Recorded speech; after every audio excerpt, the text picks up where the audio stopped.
یہ ایک سچی کہانی ہے۔ ایک دفعہ کا ذکر ہے کہ ایک انسان نے ایک خواب دیکھا تھا اور اس کے ایک دوست نے اس خواب کو پورا کرنے کا عزم کیا۔ اس ایک عزم نے ایک نیا ملک بنایا اور دنیا کا نقشہ ہمیشہ کے لیے بدل دیا۔ اس ملک کا نام ہے پاکستان۔ ہمیں پاکستان کو قائم رکھنے کے لیے ابھی اور قربانی کرنا ہوگی۔ اس نئے ملک میں بسنے والے ہر انسان کا ایک خواب تھا کہ اس ملک کی ایک شناخت ہو، ایک قانون ہو، اس ملک کا ہر بچہ آزاد، خوشحال اور پر امید ہو۔ جس انسان نے یہ خواب دیکھا تھا اس کے ہاتھ میں تلوار نہیں، قلم تھا۔ آزادی کے فوراً بعد جس قوم کو 5 سال میں دم توڑ دینے کی پیشن گوئی کی گئی تھی، آئندہ آنے والی دہائیوں میں اسی قوم نے باکمال لوگوں کی ایک فوج سے دنیا کو حیران کر دیا۔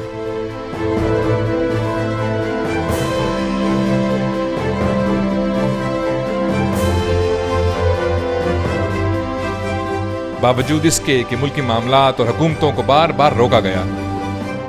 Army has tried to save 70 million people of East Pakistan against armed rebels of East Pakistan. اس ایک قوم کو بار بار تقسیم کیا جاتا رہا، کبھی مذہب، کبھی قومیت، کبھی زبان کے نام پہ۔ Justice must be done. انسانوں کے ساتھ ساتھ ادارے بھی اغوا برائے تاوان کا شکار ہوتے گئے۔ آواز اٹھانے، مزاحمت کرنے اور امن چاہنے والے نامعلوم لوگوں کے ہاتھوں غائب ہوتے رہے۔ چہرے بدلتے گئے، بیانات بدلتے گئے، الزامات بدلتے گئے، سرخیاں بدلتی گئیں، مگر حالات نہیں بدلے۔ ہر دفعہ نئی حکومت آئی، تبدیلی نہیں آئی۔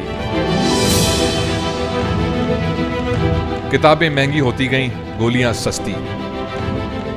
چھوٹی چوری کرنے والے جیلوں میں چلے گئے، بڑی وارداتیں کرنے والے ایوانوں میں۔ اسلحے کی فیکٹریاں کھڑی ہوتی گئیں، سکول گرتے گئے۔ اس ملک کا ہر بچہ پیدا ہونے سے پہلے ہی 75,000 روپے کا مقروض ہو گیا۔ جن ہاتھوں نے آنے والے کل میں اس ملک کی تاریخ لکھنی تھی، وہ آج کی جنگ میں معذور ہو گئے۔ نامعلوم، بے نام، نقاب پوش دشمن سے بچنے کے لیے سیکیورٹی کے نام پہ جو رقم خرچ کی جانے لگی، وہ زندگی کی جگہ موت کا تحفظ کرنے لگی۔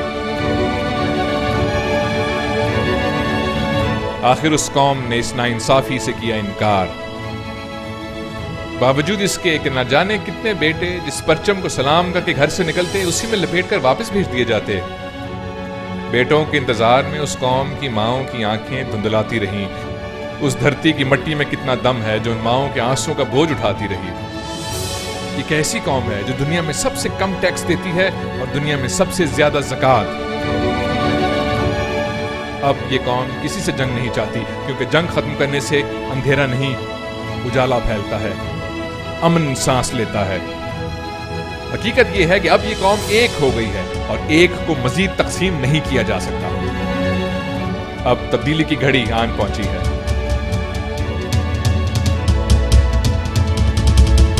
اب یہ قوم دوبارہ ان لوگوں کے ہاتھوں میں اپنا مستقبل دیکھنا چاہتی ہے جن کے دوسرے ہاتھ میں بندوق نہیں، قلم ہو، جو اپنے ملک کی بقا کی جنگ لڑیں۔